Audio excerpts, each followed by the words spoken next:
ବଜ୍ରାଘାତରେ 23 ଛାତ୍ରଛାତ୍ରୀ ଆହତ। ଗଞ୍ଜାମ ଜିଲ୍ଲା ଭଞ୍ଜନଗର ବ୍ଲକ ଗାଲେରୀ ସରକାରୀ ଉଚ୍ଚ ବିଦ୍ୟାଳୟରେ ଗତକାଲି ବଜ୍ରାଘାତରେ 23 ଛାତ୍ରଛାତ୍ରୀ ଆହତ ହୋଇଛନ୍ତି। ଆହତ ଛାତ୍ରଛାତ୍ରୀମାନେ ଷଷ୍ଠ ଓ ସପ୍ତମ ଶ୍ରେଣୀର ଛାତ୍ରଛାତ୍ରୀମାନେ ଟିଣ ଛାତ ପଡ଼ିଥିବା କୋଠରୀରେ ବସିଥିଲେ। ଶିକ୍ଷାଦାନ ଚାଲୁଥିବା ସମୟରେ ହଠାତ୍ ପ୍ରଚଣ୍ଡ ଶବ୍ଦ ହେବା ସହିତ ଛାତ୍ରଛାତ୍ରୀଙ୍କୁ ବିଦ୍ୟୁତ୍ ଝଟକା ଲାଗିଥିଲା। ଏହା ସହିତ ଶ୍ରେଣୀ କକ୍ଷର କିଛି ପଙ୍ଖାର ବ୍ଲେଡ୍ ଗୁଡ଼ିକ ବଙ୍କା ହୋଇଯିବା ସହିତ ସୁଇଚ୍ ବୋର୍ଡ ପୋଡ଼ି ଯାଇଥିଲା। ଏହାପରେ ପ୍ରବଳ ବର୍ଷା ହୋଇଥିଲା। ଘଟଣା ବେଳେ ଉପସ୍ଥିତ ସ୍କୁଲର ପ୍ରଧାନ ଶିକ୍ଷକ ଆଦିତ୍ୟ ପ୍ରସାଦ ତ୍ରିପାଠୀଙ୍କ ସମେତ ସମସ୍ତ ଶିକ୍ଷକ କର୍ମଚାରୀ ସରପଞ୍ଚଙ୍କ ପ୍ରତିନିଧି ସଂକର୍ଷଣ ମହାରଥୀ ସଙ୍ଗେ ସଙ୍ଗେ ଛାତ୍ରଛାତ୍ରୀଙ୍କୁ ଅଟୋ ଏବଂ ବାଇକ୍ ସାହାଯ୍ୟରେ ଆଣି ଗାଲେରୀ ଗୋଷ୍ଠୀ ସ୍ୱାସ୍ଥ୍ୟ କେନ୍ଦ୍ରରେ ଭର୍ତ୍ତି କରିଥିଲେ।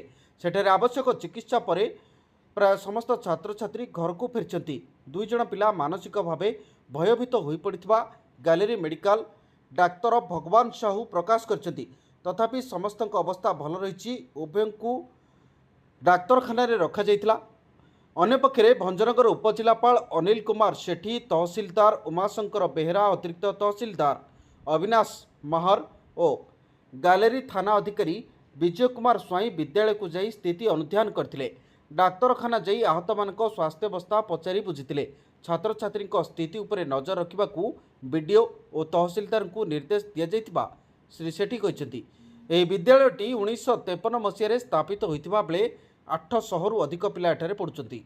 ପିଲାମାନଙ୍କ ସୁରକ୍ଷା ଦୃଷ୍ଟିରୁ ପୁରୁଣା ଟିଣ ଘରଗୁଡ଼ିକୁ ହଟାଇବା ସହିତ ଅତିରିକ୍ତ ଶ୍ରେଣୀଗୃହ ନିର୍ମାଣ ଦିଗରେ ପଦକ୍ଷେପ ନେବାର ଆବଶ୍ୟକତା ରହିଛି ବୋଲି ସମାଜସେବୀ ରବୀନ୍ଦ୍ର ଶତପଥୀ ପ୍ରକାଶ କରିଛନ୍ତି।